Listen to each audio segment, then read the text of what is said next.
Orang yang menyakiti hati saudara muslim lebih besar dosanya daripada menghancurkan Ka'bah. Ini darah saudara muslim yang mereka alirkan. Dalam Al-Quran dikatakan, wa may yaqtul mu'mina muta'ammidan fajaza'uhu jahannam khalidan fiha wa ghadiballahu wa la'anahu wa 'adalahu 'adzaban 'azima. Berentet dosanya 5. Barang siapa yang membunuh saudara muslimnya dengan sengaja, maka dia masuk neraka jahanam yang paling bawah. Jelas? Azab neraka yang paling sedikit itu diambil apinya lalu diletakkan di telapak kaki seseorang, itu tempurung kepalanya langsung meledak. Manusia bertanya kepada Allah, asyaddal azab ya Allah, kami tidak pernah melihat azab seperti ini. Allah mengatakan ini azab paling ringan.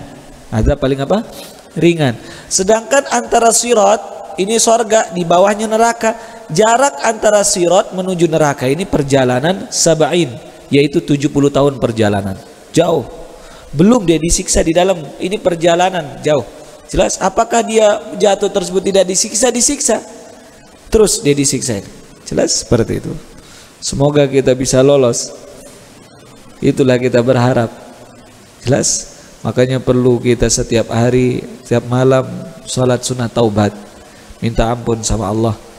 Jangan kita ini ngerasa udah pasti masuk surga. Jelas? Kita berdoa saja. Jelas? Berdoa supaya bisa masuk surga ngerasa bersalah. Bismillahirrahmanirrahim. Bismillahirrahmanirrahim. Assalamualaikum warahmatullahi wabarakatuh. Alhamdulillah, wassalatu wassalamu ala sayyidina Muhammadin wa ala alihi wa sahbihi ajmain, amma ba'du. Bapak-bapak, ibu-ibu yang dimuliakan Allah Subhanahu wa taala, pertama-tama bersyukur pada Allah Subhanahu wa taala pada malam hari ini kita diberikan kesempatan oleh Allah Subhanahu wa taala untuk kembali duduk di majelis hadis Nabi Muhammad sallallahu alaihi wasallam. Kita sama-sama berdoa kepada Allah Subhanahu wa taala, semoga kita diistiqamahkan sama Allah Subhanahu wa taala, dipanjangkan umur sama Allah Subhanahu wa taala, dimurahkan rezeki oleh Allah Subhanahu wa taala, hajat-hajat kita dipercepat sama Allah Subhanahu wa taala, dipermudah oleh Allah Subhanahu wa taala, keturunan dan keluarga dan istri kita dijadikan saleh dan salihah, dan kita meninggal dalam kondisi husnul khatimah. Bismillahil Fatihah. Bismillah.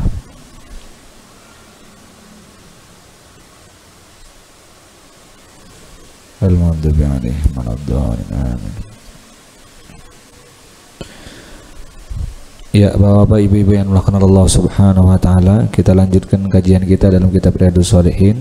Hadis yang selanjutnya masih tentang, judulnya tentang niat. Ya, silahkan baca. Bismillah.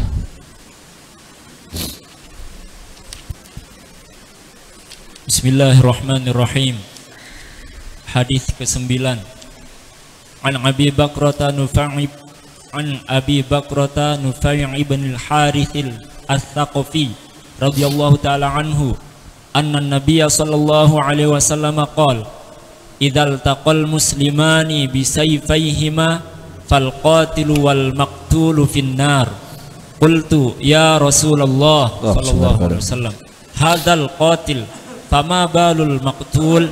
Qala innahu kana harisan ala qatli sahibi. Muttafaqun alaih. Dari Abu Bakrah Nufail bin Al-Harith Al-Thaqafi radhiyallahu ta'ala anhu berkata bahwa Rasulullah sallallahu alaihi wasallam bersabda, apabila ada dua muslim bertemu dengan membawa pedang. Dua muslim bertemu, muslim sama muslim, laki sama laki atau perempuan sama perempuan, atau laki dengan perempuan, dua-duanya membawa senjata, bertemu. Terus apa yang mereka kerjakan? Nama orang muslim kalau jumpa dengan muslimnya, sunnahnya memberi salam baru jabat tangan. Itu sunnahnya. Assalamualaikum baru jabat tangan, baru mulai pembicaraan. Tapi ini ada dua muslim, yang mereka satu muslim, ini muslim, satu bawa senjata, yang satu juga bawa senjata. Terus Mereka berusaha untuk saling membunuh, saling mencelakakan, saling mau mengerjakan sesuatu, baik dengan senjata maupun dengan hinaan sesuatu tersebut. Tapi ini mau membunuh saudara muslimnya. Terus, maka orang yang membunuh yang dibunuh masuk neraka. Dua-duanya masuk neraka. Yang dibunuh meninggal, masuk neraka. Yang tidak sempat membunuh, yang tidak sempat dibunuh, itu juga masuk neraka. Dua-duanya harus masuk neraka. Jadi orang masuk surga itu Bapak Ibu, ada 3 cara.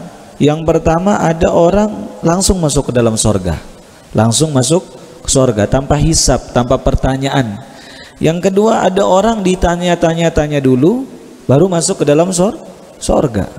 Yang ketiga, ini yang paling banyak, yaitu mereka transit dulu baru masuk surga. Maksudnya masuk neraka dulu baru masuk surga. Semua muslim tujuannya pasti, semua intinya masuk surga. Tapi ada yang secara langsung, ada yang dengan pertanyaan masuk surga, ada yang dengan transit baru masuk surga. Nah, jumlah mereka ini yang paling nomor 1, tanpa ada pertanyaan tersebut jumlahnya tidak terlalu banyak. Jelas? Sekitar mungkin 70.000 orang. Kalau bagi kita mungkin banyak 70.000. Tapi dari zaman dulu umat Nabi Muhammad sampai kiamat ini, kalau dibandingkan cuma berapa persen saja. Jelas berapa persen saja. Sedangkan sahabat Nabi jumlahnya 124.000. Lebih banyak 124 atau 70.000? Hah? 120. Apakah kita bisa masuk bagian sana? Bisa. Dari 70.000 tersebut. Jelas? Yang di sini pun juga ada mereka langsung masuk surga tanpa transit, tapi ditanya dulu, lama pertanyaan tersebut. Tapi ini yang paling banyak ini, yang mereka ini transit dulu baru masuk ke dalam surga. Semoga kita dijauhkan sama Allah Subhanahu wa taala dari seperti ini. Mudah-mudahan kita langsung masuk ke dalam surga. Terus, nah dia masuk di dalam hadits ini yang masuk kategori ini, yang nomor 3 ini. Lama dia di neraka. Terus, aku Nufail berkata, ya Nufail sahabat bertanya, ya Rasulullah, bagaimana ya Rasul? Terus, ya Rasulullah sallallahu alaihi wasallam, si pembunuh sudah layak masuk neraka. Si pembunuh sudah layak masuk neraka karena kenapa? Mengalirkan darah saudara muslim. Orang yang menyakiti hati saudara muslim lebih besar dosanya daripada menghancurkan Ka'bah. Ini darah saudara muslim yang mereka alirkan. Dalam Al-Quran dikatakan, wa may yaqtul mu'minan muta'ammidan fajaza'uhu jahannam khalidan fiha wa ghadiballahu wa la'anahu wa 'adalahu 'adaban 'azima. Berentet dosanya 5. Barang siapa yang membunuh saudara muslimnya dengan sengaja, maka dia masuk neraka jahanam yang paling bawah. Jelas?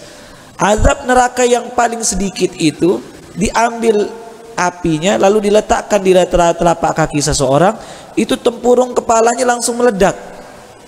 Manusia bertanya kepada Allah, asyaddal azab ya Allah, kami tidak pernah melihat azab seperti ini. Allah mengatakan, ini azab paling ringan. Azab paling apa? Ringan. Sedangkan antara sirat, ini surga, di bawahnya neraka. Jarak antara sirat menuju neraka ini perjalanan sab'in, yaitu 70 tahun perjalanan. Jauh. Belum dia disiksa di dalam, ini perjalanan jauh. Jelas? Apakah dia jatuh tersebut tidak disiksa? Disiksa. Terus dia disiksa. Jelas seperti itu. Semoga kita bisa lolos. Itulah kita berharap. Jelas? Makanya perlu kita setiap hari, setiap malam salat sunnah taubat, minta ampun sama Allah. Jangan kita ini ngerasa udah pasti masuk surga. Jelas? Kita berdoa saja. Jelas? Berdoa supaya bisa masuk surga ngerasa bersalah. Jelas? Ngerasa bersalah. Terus pertanyaannya, ya Allah, ya Rasulullah, kenapa kok orang yang dibunuh udah jelas, maksudnya membunuh itu udah jelas dapat dosa, tapi yang dibunuh bagaimana? Sedangkan orang yang terbunuh, mengapa ia juga masuk neraka? Kenapa masuk neraka? Kan dia enggak bunuh orang. Terus maka Rasulullah SAW menjawab, karena ia juga ingin membunuh temannya. Keinginannya, jelas keinginan, tapi dia melakukan tidak sempat. Keinginan dalam maksiat lalu sudah dia jalankan, itu terhitung dosa. Contoh gini Bapak Ibu, ada orang mau minum khamar. Mau minum apa? Khamar. Kan Pak Ustadz, niat buruk itu nggak terhitung. Betul, niat buruk itu tidak apa? Terhitung. Niat baik dapat 10 rahmat, dapat 10 pahala. Begitu dia jalankan, ada 3 tahapan: niat, jalan, baru laksanakan. Kita dari rumah mau ke masjid, nggak bisa langsung menuju masjid, tapi jalan dulu kan, jalan baru ke masjid. Berarti 3 tahapan: niat, jalan, baru ke masjid. Nah, niat ketika orang berbuat baik ini udah dapat pahala, jalannya terus dapat pahala, setiap langkah begini dan begitu. Baru melaksanakannya, dihapuskan dosa antara sholat dengan sholat. Jelas? Tapi kalau dosa, niatnya nggak dapat dosa, tapi kalau sudah melangkah, alhamdulillah. Jadi kalau sudah melangkah menuju tempat tersebut, sudah terhitung dosa. Jelas? Jangan mengira bahwa ketika kita starter motor mau ke tempat tidak benar beli minuman, kita mengatakan, oh nggak dosa, belum saya minum. Tidak, udah menuju ke sana ini. Niatnya iya nggak dosa, tapi kalau sudah jalan keduanya ini dapat dosa. Dapat apa? Dosa. Sedangkan ini di dalam cerita ini udah masuk tahapan ketiga. Niat dia mau membunuh, belum dapat dosa. Dia udah bawa pedang, jalan. Tahapan kedua. Tahapan ketiga kelahi nih. Tahapan ketiga udah melaksanakan, tapi kalah, meninggallah dia. Haris keinginannya mau bunuh juga saudara muslimnya, dia pun dapat dosa, masuk ke dalam neraka. Pasti dua-duanya jumpa nanti di neraka. Naudzubillahi min dzalik. Makanya tidak ada ceritanya orang muslim sama muslim syahid. Muslim sama muslim syahid itu nggak bisa. Maksud muslim melawan muslim, dia katakan kampung ini kelahi sama kampung ini kelahi, gara-gara tanah kuburan, gara-gara tong sampah, atau gara-gara apa saja. Jelas kelahi kampung ini. Malam saja dia kelahi, pakai ketapel atau pakai apa busur panah, matilah orang. 4 orang syahid, disolatkan di masjid. Salah satu Rasulullah SAW dalam kitab Bulughul Maram tidak mau menyolatkan seseorang yang bunuh diri. Rasul nggak mau solatkan orang yang meninggal bunuh diri, nggak mau disolatin sama Rasul. Kalau Rasul solatkan semua jenazah yang disolatkan Rasul pasti masuk surga. Rasul nggak mau solatkan jenazah yang meninggal bunuh diri. Tapi kalau muslim melawan muslim pasti masuk neraka ini. Seperti itu. Terus lanjutkan hadis. Jadi tidak ada syahid melawan saudara muslim. Tapi kalau kita ini dirampok, jelas dirampok ini, jelas kita nggak tahu dia muslim apa tidak. Kita dirampok di Lombok, Pak Ustadz, hampir semua mayoritas pasti dia muslim ini. Misal pertanyaannya seperti itu, boleh nggak kita melawan? Tiba-tiba karena kita melawan, pedangnya menuju musuh, jelas matilah musuh tersebut. Apakah dia masuk neraka? Tidak. Jelas, karena ada hal yang bisa kita bela di sana. Harta, jiwa, darah. Kita nggak sengaja nih, bukan sengaja mau bunuh dia. Jelas tidak sengaja tiba-tiba mati nih. Jelas mati, seperti membela diri. Terus hadis ke-10. Jelas apa tidak Bapak?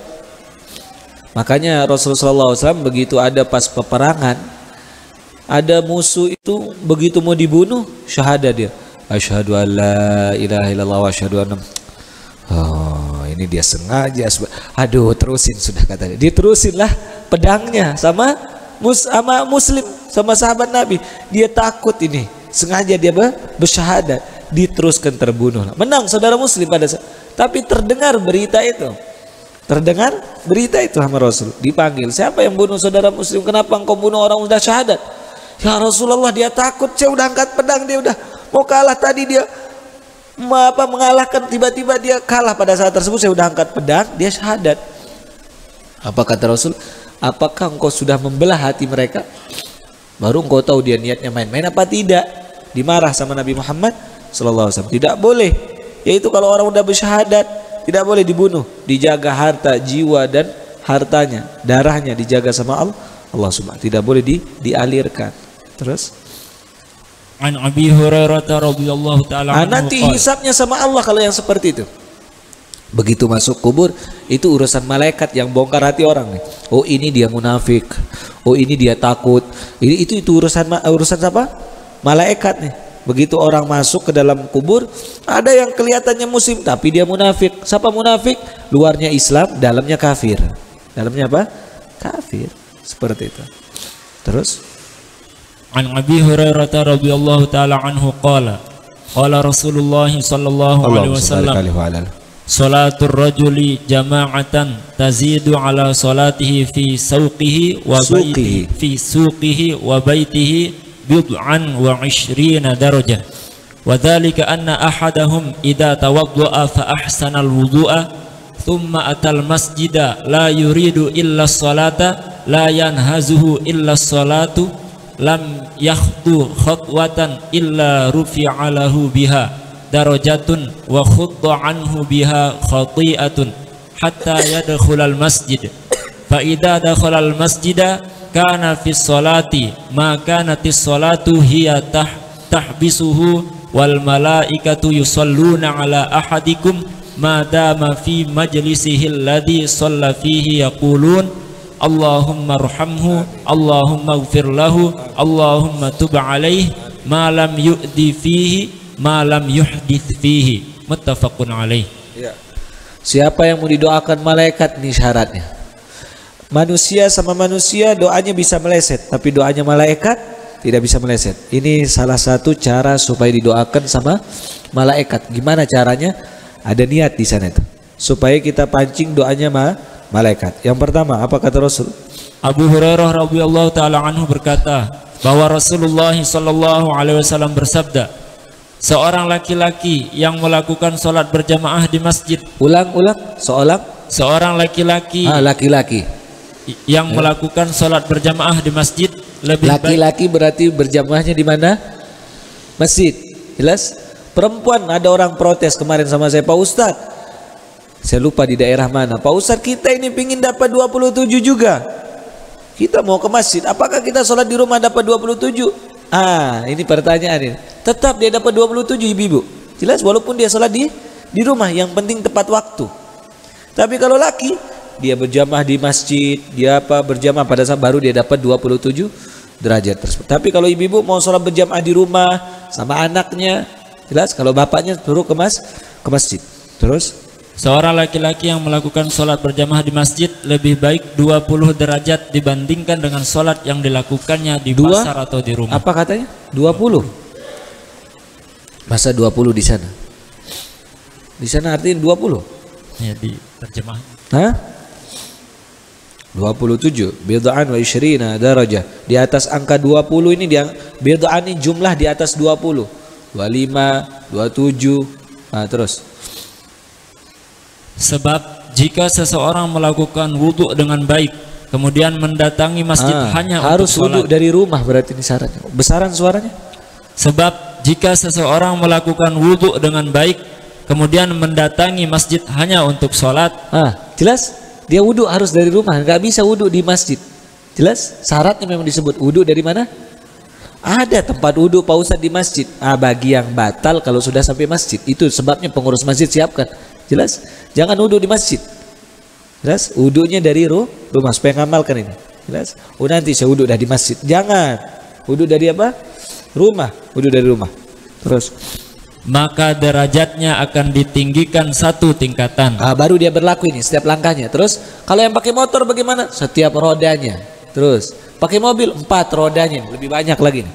Jelas, apalagi dia pakai mobil truk, semakin banyak bannya semakin bagus. Jelas, cari dia, pakai dia ke masjid. Makanya pokoknya mau kendaraan yang bagus-bagus pakai dia ke masjid.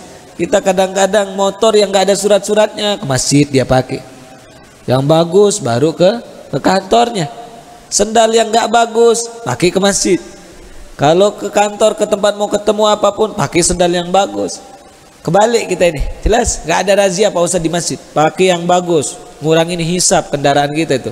Dihisab nanti, ya Allah, pernah saya pakai ke masjid apa namanya?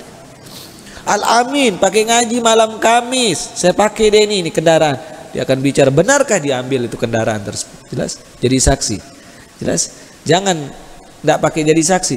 Dari dia platnya putih sampai dia hitam, sampai sudah nggak ada platnya. Jelas, nggak pernah dibawa ke masjid kendaraannya. Bawa ke masjid, bawa ke majelis taklim, bawa dia.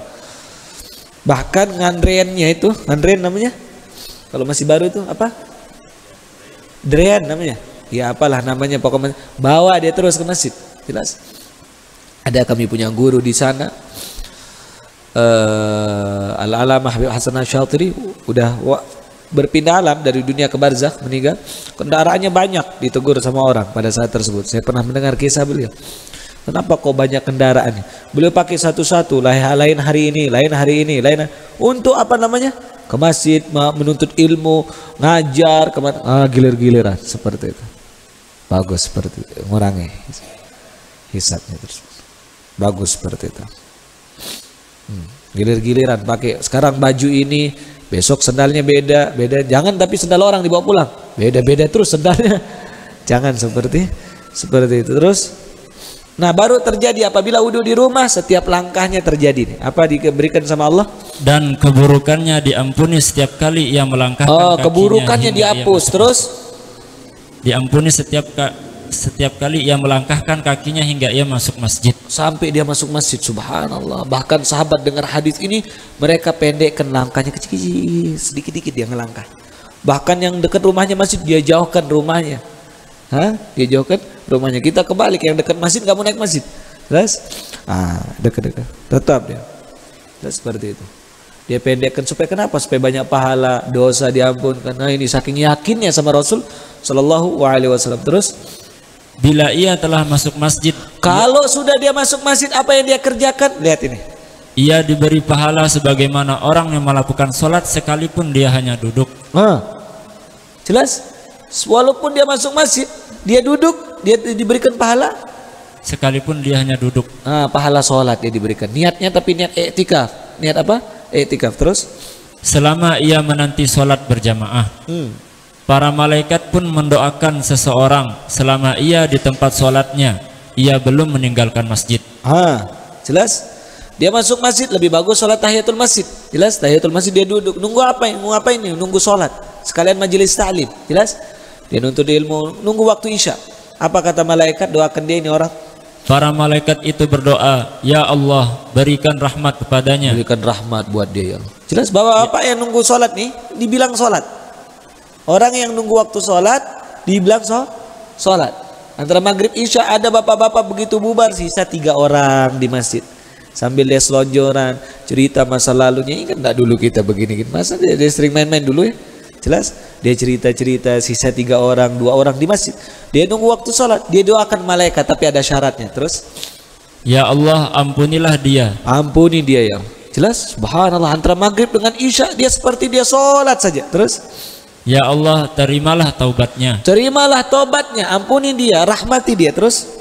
Doa tersebut dibaca oleh para malaikat selama ia tidak menyakiti orang dan tidak berhadas. 2 syaratnya.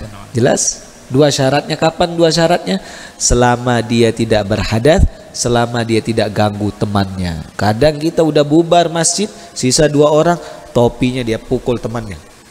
Dia pukul temannya, ganggu. Kadang-kadang dia colekin temannya, dia ganggu. Teman-temannya lagi zikir, ayo sudah kita ngobrol, jangan zikir-zikir terus ini. Diajak ngobrol. Jangan seperti itu. Jelas? Kadang kita sama-sama tua kita, jadi kita anak kecil. Jelas? Jadi anak kecil. Ada orang, saya punya guru dulu, tapi guru SD saya tua sudah, sekarang jadi pengawas guru. Sholatlah di masjid, Allahu Akbar. Jelas?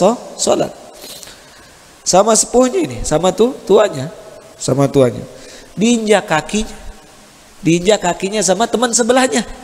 Dia balas injak, lagi dia nginjak. Subhanallah, saya bilang sudah naik haji dua-duanya ini. Sudah apa? Naik haji. Hal yang aneh seperti ini saya lihat, masih main kaki. Habis sholat ditanya, kenapa main kaki? Dia yang injak kaki saya, Ustaz duluan, makanya saya balas, dia kata dia. Subhanallah. Jangan, yang sudah tua jangan lagi main-main. Kalau di masjid jangan ganggu orang.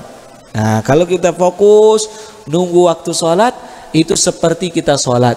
Apalagi bapak ibu-ibu nunggu waktu subuh habis isya, bagus. Jelas? Nunggu di masjid. Coba i'tikaf. I'tikaf. Sebab dia niatnya apa? Nunggu waktu sholat. Harus ada niat di dalam hati kita nunggu waktu sholat. Makanya beruntung di Masjid Al-Amin banyak kajian. Setiap malam Ahad ada kajian, malam Sabtu, malam Senin ada kajian. Malam Selasa ada kajian. Banyak kajiannya di sini. Jelas banyak kajian. Hampir semua masjid di sana, salah satu masjid di sana, setiap malam ada pengajian. Setiap malam sampai jam 9 malam. Maghrib Isya, Maghrib Isya, Maghrib Isya, Maghrib Isya. Kenapa kok majelis taklim banyak Maghrib Isya? Karena waktu zahab disebutnya, di waktu emas. Waktu emas antara Maghrib Isya. Kurang bagus ngerjain dunia di sana. Kurang bagus ngerjain dunia. Gak ada majelis salim, jangan nonton TV. Gak ada majelis salim, jangan main HP. Gak ada majelis salim, jangan kerjain dunia Maghrib Isya. Jelas? Jangan kerjain dunia. Terus hadis ke-11 an Abil Abbas Abdullah bin Abbas bin Abdul Muttalib radhiyallahu anhuma an Rasulillah sallallahu alaihi wasallam fima yarwihi. Ada orang di Yaman, Bapak Ibu, hilang dompetnya. Dia ulama besar, hilang apa? Dompetnya. Dia cari ke anaknya, ada lihat dompet Abi, gak ada. Dia cari ke istrinya, ada lihat dompet saya, gak ada. Dia tanya ke pembantunya, ada lihat dompet, gak ada. Dia cari semua. Subhanallah, begitu maghrib, anak dan ayahnya ke masjid, istrinya sholat, ibunya itu sholat. Begitu nama anak-anak, bapaknya pulang duluan ngaji, ibunya pun ngaji, anaknya duduk di pelantaran masjid. Dia apa namanya ini? Tangga masjid sama teman-temannya.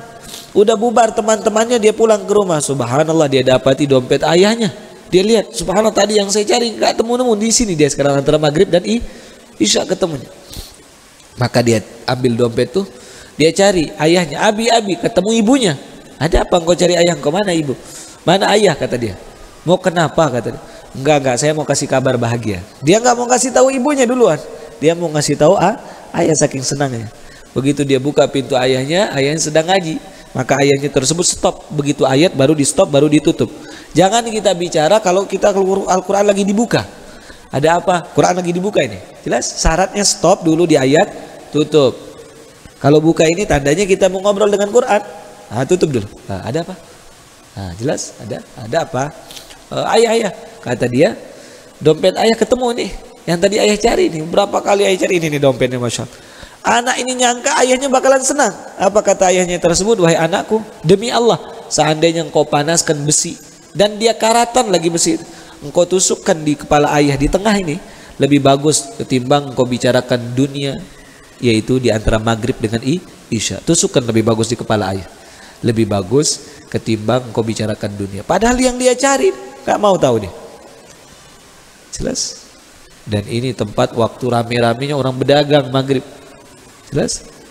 Antara maghrib isya.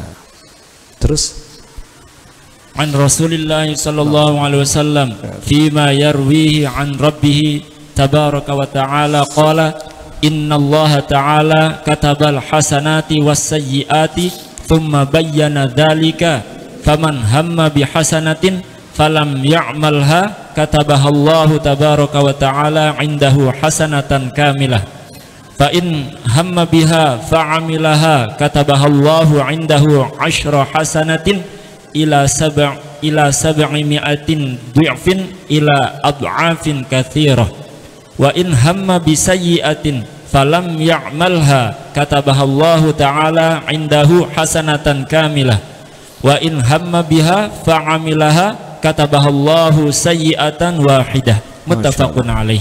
Perhatikan Bapak, saking rahmatnya Allah, di dalam hadis ini dijelaskan bagaimana sifatnya Allah Subhanahu wa taala, saking rahmatnya kepada hambanya. Terus Abul Abbas Abdullah bin Abbas bin Abdul Muttalib radhiyallahu taala anhuma berkata bahwa Rasulullah sallallahu alaihi wasallam meriwayatkan dari Allah Subhanahu wa taala. Hadis qudsi. Jelas hadis qudsi, firman Allah. Terus sesungguhnya Allah mencatat kebaikan dan keburukan. Dicatat. Jelas, dicatat kebaikan keburukan, semua dicatat kebaikan dan keburukan. Terus kemudian Allah menjelaskan barang siapa yang bermaksud mengerjakan jadi kebaikan, dicatat semua kebaikan keburukan, macam-macam keburukan. Tsumma bayyana dzalik, lalu dijelaskan semua kepada para malaikat. Ini yang bentuk keburukan, ini bentuk kebaikan. Kalau hambanya Allah melakukan seperti ini, catat kebaikan. Kalau dia melakukan keburukan, ini bentuknya. Dicatat, bentuk-bentuknya sudah dipaparkan satu persatu sama Allah Subhanahu wa taala. Terus Barang siapa yang bermaksud mengerjakan kebaikan lalu dia tidak melakukannya, maka Allah yang Maha Suci dan Maha Tinggi mencatatnya sebagai satu kebaikan penuh di sisinya. Satu kebaikan. Dia niat kebaikan, nggak jadi dia melakukan, dapat satu pahala sempurna. Jelas? Makanya begitu kita tidur itu tetap niat tahajud. Tetap niat apa? Tahajud. Ya Allah, nanti malam saya mau tahajud. Jelas? Dapat satu pahala. Kalau nggak sengaja ketiduran, ini sudah dia nonton dari jam 11 sampai jam 2. Jelas? Setengah 3 tidur, sepi, masjid sepi juga. Jelas? Masjid sepi, nggak ada bangun subuh. Jelas? Orang-orang dulu, orang-orang jahiliyah ketika rebutan mau taruh Hajar Aswad, mereka mengatakan apa sayembaranya? Mana yang duluan bangun pagi? Mana yang duluan bangun pagi? Kenapa dia katakan seperti itu? Karena sifat mereka nggak senang bangun subuh itu. Dikasih sayembara seperti itu. Begitu mereka bangun ada tujuan. Nah itu dia. Orang-orang jahiliyah dulu itu kalau dia bangun tuh ada tujuan. Mau ngapain? Mau taruh Hajar Aswad ini. Ada tujuan. Mau ngapain? Mau lari pagi nih. Nah, bukan semua orang lari pagi. Jelas bukan semua orang lari pagi. Ada tujuan. Jelas ada tujuan. Jangan sampai kita nonton berlarut-larut tapi kita nggak bangun subuh. Udah teriak-teriak ganggu tetangga, pukul-pukul semua yang dipukul. Jelas? Tiba-tiba setengah 3 nggak ada status orang lagi, sepi sudah. Jelas? Dari jam 11, jam 12 status naik, statusnya satu-satu terus. Jelas? Statusnya naik sampai setengah 3. Begitu setengah 3 habis status orang tidak ada muncul lagi. Misal seperti itu, tidak ada di Karangpanas habis seperti itu, tidak ada. Ini hanya kisah yang saya ceritakan. Mudah-mudahan Bapak tidak ketemu sama orang seperti itu. Bisa jadi kita lah orangnya, bisa jadi. Wallahu alam. Terus, jika ia bermaksud untuk melakukan kebaikan lalu dilakukannya, Allah mencatat baginya 10 kebaikan. 10 kebaikan paling sedikit. 700 kali lipat. 10 kebaikan paling sedikit. Kalau dia niat lalu dia dapat mengerjakan kebaikan tersebut, paling sedikit ditulis 10 kebaikan sampai 700 kali lipat. 700 kali lipat. Bahkan berlipat-lipat. Bahkan lebih daripada itu. Tergantung keikhlasannya. 10 paling sedikit. Jelas? Sampai 700. Jelas? Sampai 700. Jangan dibuka. Jelas. Nah, sudah dihitung 10. Nah, sudah dihitung 10. Nanti dia minum air pengajian. Jelas? Sudah terhitung. Terus, namun jika ia bermaksud untuk melakukan kejelekan lalu kalau tidak dia niat melakukan kejelekan, ke Allah, nanti dah habis ini saya melakukan kejelekan. Jelas? Ngapain? Saya mau chat janda itu, kata dia. Terus, lalu tidak dikerjakannya. tidak jadi dia kerjakan. Dengarlah dia ceramah, bahayanya seseorang mengganggu rumah tangga orang lain. Jelas? Tidak jadi dia mengganggu rumah tangga orang. Ya Allah, berdosa. Nggak jadi. Bagaimana hukumnya? Terus, Allah mencatatnya sebagai satu kebaikan penuh di sisinya. satu kebaikan yang sempurna ditulis. Gara-gara niat buruk nggak jadi dikerjakan. Jelas? Ada orang berencana ngerjakan keburukan, ada sebagian orang seperti itu. Dan biasanya keburukan yang sudah dia berhenti ngerjain. Dia udah berhenti. Ya Allah, kepingin saya sekali lagi ngerjain. Ada rasa kepingin tuh. Jelas ada rasa kepingin. Aduh, sekali saya. Subhanallah, Allah halangi dia dengar sesuatu nggak jadi. Ah, itu dia. Dapat dia apa? Pahala seperti itu. Terus, jika ia bermaksud untuk mengerjakan keburukan lalu dikerjakan, Allah mencatatnya sebagai satu keburukan. Satu ditulis, bukan sempurna. Yang anehnya dalam hadisnya, yang hebatnya disebutkan kalau dia ngerjakan niat keburukan lalu dia jadi ngerjakan keburukan, dihitung satu keburukannya. Tapi kalau seseorang ini ngerjakan keburukan, niat keburukan gak jadi, dihitung kebaikan sempurna. Tidak disebut satu, bukan disebut satu kebaikan. Jadi Bapak Ibu, kalau orang masuk neraka besok itu emang tulen-tulen tuh, emang aslinya kita ini banyak buat dosa. Coba dilihat dari ucapan hadis Rasul, kalau dia melakukan kebaikan niat saja dapat pahala. Jelas? Kalau dia ngerjakan 10 paling sedikit dikalikan 700, bahkan bisa lebih. Kalau dia melakukan dosa ndak jadi dapat pahala. Dipaparkan 3 nih. Jelas? 3 pertama. Niat kebaikan nggak jadi dapat pahala. Niat kebaikan dikerjakan paling sedikit 10. Niat keburukan nggak jadi dapat pahala. Niat keburukan dikerjakan cuma 1. Ini pahala dosa. Jelas? Jelas apa tidak ini? Jadi kalau orang masuk neraka banyakkan dosanya, emang betul udah terlalu banyak dosa yang kita kerjakan. Jelas? Tidak ada kebaikan. Maksudnya kebaikan kita terlalu sedikit, terlalu banyak dosa kita kerjakan. 3 banding 1. Dan ini ada kaliannya di sini. Ada yang 700, ada 10. Gak bisa ngejar itu, kita harus kejar seperti itu. Jelas? Seperti itu deh. Ya, insya Allah besok kita sambung karena hadisnya panjang. Setelah ini besok, insya Allah besok kita sambung kembali karena hadisnya lumayan panjang tentang tawasul. Bagaimana kisah orang di dalam gua diceritakan sama Rasulullah SAW yang bisa keluar dari gua sebab amal-amal soleh mereka. Dipersilakan dulu kepada bapak, ibu-ibu yang ingin bertanya. Ada pertanyaan? Dipersilakan dulu sebelum sholat isya dikumandangkan. Silakan Pak Haji.